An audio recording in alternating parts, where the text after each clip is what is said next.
On Thanksgiving Day, I showed up at my son's house unannounced. When the door opened, I froze. My little grandson stood there shivering. All alone. Hi, I'm Lucas, and this is a story about how I learned that some lessons are meant to be taught not just with words but with actions. It was about 5 degrees that morning, the sort of chill that freezes the air in your lungs with every breath, and there he was, my grandson, barefoot, on the icy pavement, trembling in nothing but a simple shirt and shorts. His lips were a pale purple, his arms wrapped tight around his chest like he was trying to keep himself from falling apart. That was the first moment I truly saw their betrayal. I hit the brakes so hard the tires screeched.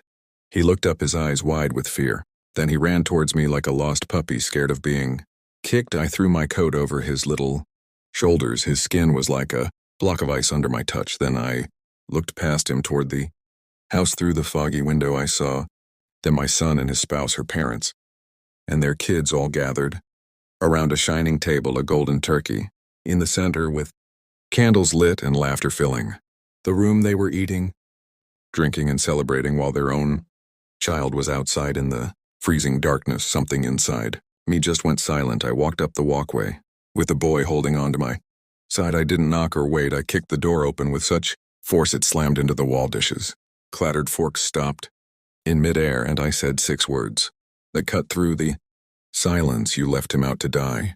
Their faces went completely white. But this moment didn't start here. It began a long time ago when I was raising my son. I gave him everything I had, long nights working, 2 jobs, and mornings skipping my own meals so he could eat. I wanted him to become a man who would protect his own and never let his family suffer, but he had his mother's need for approval, and he married into money, and that money taught him cruelty wrapped in a sweet smile. His spouse's family didn't like me. They said I was too direct, too simple, too unwilling to play their social games. So they pushed me to the edge of his life, and he allowed it. At first, it was little things, calls not returned, invitations conveniently forgotten, birthdays without a card. Then came the complete silence. The last time I saw my grandson, he was 4 years old. He clung to me as if he knew I was being removed from his life. His mother pulled him away with a smile that was much too sharp for her face. That was the day I made a promise to myself. If they ever went too far, wouldn't yell or beg. I would destroy everything they valued quietly and completely. I started watching from a distance. I kept records, photos, times, and dates. They thought they had cut me out, but I knew every little detail. I knew about the late mortgage payment he was hiding from his wife. I knew about the consulting fees her father claimed on his taxes that didn't even exist. I knew about the messages my son was sending late at night to a woman who wasn't his spouse. Betrayal was like a spider web. I only had to pull one thread, and the entire thing would fall apart. But I waited, because revenge isn't served hot, it's served with precision. Then came that Thanksgiving. The boy outside, it was the final sign. I made a phone call to a friend at Child Protective Services.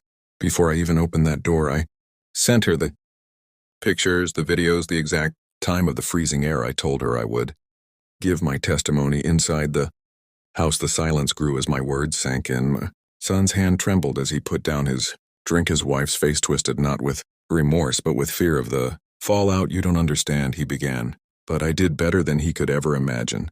I pulled my coat tighter around the boy's shoulders. Eat your turkey, I told them. You will need your strength. Attorneys take a long time.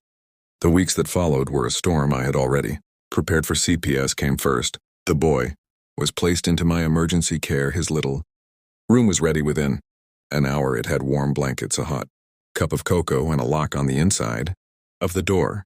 Because safety isn't just about warmth, it's also about control. Then the IRS came calling for those fake consulting fees. Her father's face when the agents took the records from his file. Cabinets must have been the same color as the turkey they carved that night.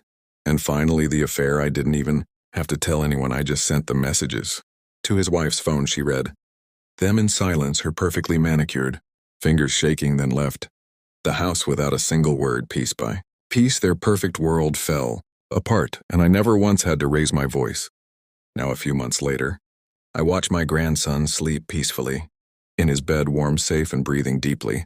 People ask me if I regret And if it hurts to see my son ruined, I don't regret a single thing he betrayed. Me a long time before that. Thanksgiving dinner he betrayed. The boy shivering in the cold, I gave him life and he gave his child neglect. So when I kicked that door open and spoke those 6 words, it wasn't anger that filled me, it was a sense of justice, the kind that doesn't need to shout, but cuts clean. And as I sit here, now in the stillness, I realize something. The goal wasn't to get revenge, the goal was to fix a mistake I made years ago, believing my son was the man I had raised him to be. He wasn't, but I will make sure his child is. If you enjoyed this story, don't forget to hit the subscribe button and join us for more on Home Exposed. Your support keeps the stories coming.